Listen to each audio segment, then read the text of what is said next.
ఓం నమః శివాయ. ఓం నమో నారాయణాయ. కర్మ నివారణ నరదృష్టి నివారణ కాల భైరవాయై నమో నమః. ఓం వజ్రణకాయ విద్మహే తీక్షణ దగ్గుష్ఠాయ ధీమహి తన్నో లక్ష్మీ నవనారసింహస్వామి ప్రచోదయాతు. హరి ఓం. మా ఛానల్కి స్వాగతం. చూస్తున్న వీక్షకులకు, ప్రేక్షకులకు, ప్రియ కాల భైరవ భగవద్బంధులకి స్వాగతం పలుకుతూ, జ్యోతిష్య అభిమానులకు, సనాతన ధర్మ సంరక్షకులు అందరికీ కూడా నరసింహస్వామి వారి యొక్క జయంతి శుభాకాంక్షలు. అందరిపైనను కరుణ, కటాక్ష, దయ కలిగించాలని కోరుకుంటూ ఆశీర్వచనం.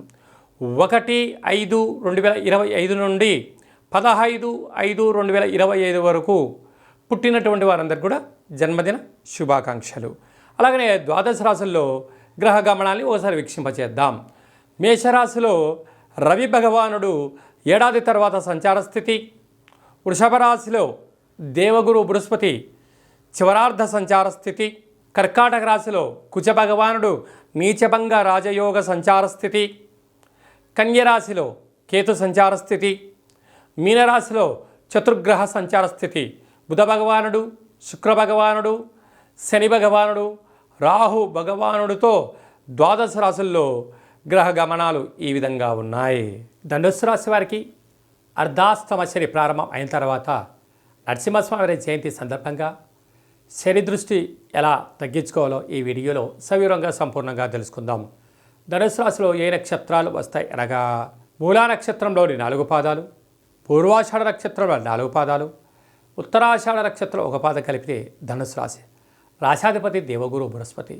వీరికి అర్ధాస్తమ బుధుడు, అర్ధాస్తమ శుక్రుడు, అర్ధాస్తమ శని, అర్ధాస్తమ రాహు సంచార స్థితి ఉన్నప్పుడు నరసింహస్వామి వారికి పసుపు రంగు కలిగినటువంటి పట్టు వస్త్రాలను సమర్పించడం, అలాగనే స్వామివారికి వడపప్పు పానకాన్ని నైవేద్యంగా ఏర్పాటు చేయడం, అలాగనే స్వామివారి యొక్క చంద్రుడికి నైవేద్యం పెట్టేటువంటి కార్యక్రమాల్లో నవధాన్యాలను వేసి వృక్షాలకు తీర్థంగా పోయడం వలన సకల దృష్టి దోషం, అనారోగ్య దోషాలు తొలగిపోతాయని చెప్పి గమనించాలి.